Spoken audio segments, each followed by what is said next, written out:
Online fraud বহুত বাঢ়িছে। Stock মাৰ্কেটত বিনিয়োগৰ নামত যিসকলে টকা পইচা লৈছে, মই সাধাৰণ ৰাইজক জনাব খোজো যে এনেকুৱা কোনো ব্যৱস্থা নাই। আৰু নোটাৰী পাব্লিক কৰি যি বোলে আমি ইমান % সুদ দিম, এনেকুৱা এই ধৰণৰ ঘটনা একেবাৰে প্ৰবঞ্চকৰ কাম, ফাঁকিবাজি কাম। যিসকলে ধন বিনিয়োগ কৰিছে তেওঁলোকে নতুনকৈ বিনিয়োগ কৰা বন্ধ কৰিব লাগে। এনেকুৱা কোনো ধৰণৰ ষ্টক ব্ৰকাৰ আইনমতে তেওঁলোকে এনেকৈ ষ্টক বুকিঙৰ কাম কৰিব নোৱাৰে। এইটো একেবাৰে আইন বিৰোধী কাম। আজি পুলিচে একশ্যন লৈছে, অহা কেইবাটাও দিনত আৰু একশ্যন ল'ব। মই ৰাইজক এটাই অনুৰোধ কৰিম যে ষ্টক মাৰ্কেটত কোনোবাই সোমাব খুজিলে তাত ডিমেট একাউণ্ট খুলিব লাগে, তাত এটা পূৰ্ণ ব্যৱস্থা আছে।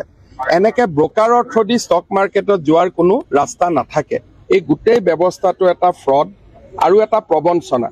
ইয়াৰ পৰা সাধাৰণ ৰাইজ আঁতৰি থাকিব লাগে, নহ'লে এনেই বহুত টকা ৰাইজৰ ওলাই যাব। এই গোটেই এপবিলাকৰ পৰা আমি দূৰত থাকিব লাগে। আৰু এই এপবিলাকৰ লগত যদি আমি পৰোঁ, টকা পইচা যাব, কোনোতো গেৰেণ্টি নাই যে ইয়াত আমি ঘূৰাই টকা পাম। প্ৰথম কেইদিনমান টকা ঘূৰাই দিয়ে, তাৰপিছত নিদিয়া হৈ যায়। সেইকাৰণে ইমান কষ্ট উপাৰ্জিত ধন এইবিলাকত ব্যৱহাৰ নকৰাই ভাল। এতিয়া পুলিচে আনুষ্ঠানিকভাৱে কেছ লৈছে। যিহেতু পুলিচে কেছ লৈছে, আজিও এৰেষ্ট হৈছে আৰু অহা কিছুমান দিনত এনেকুৱা এৰেষ্ট হৈ থাকিব। আৰু আমি এই গোটেই চক্ৰটো অসমত আমি ভাঙি দিয়াৰ বাবে চেষ্টা কৰিম।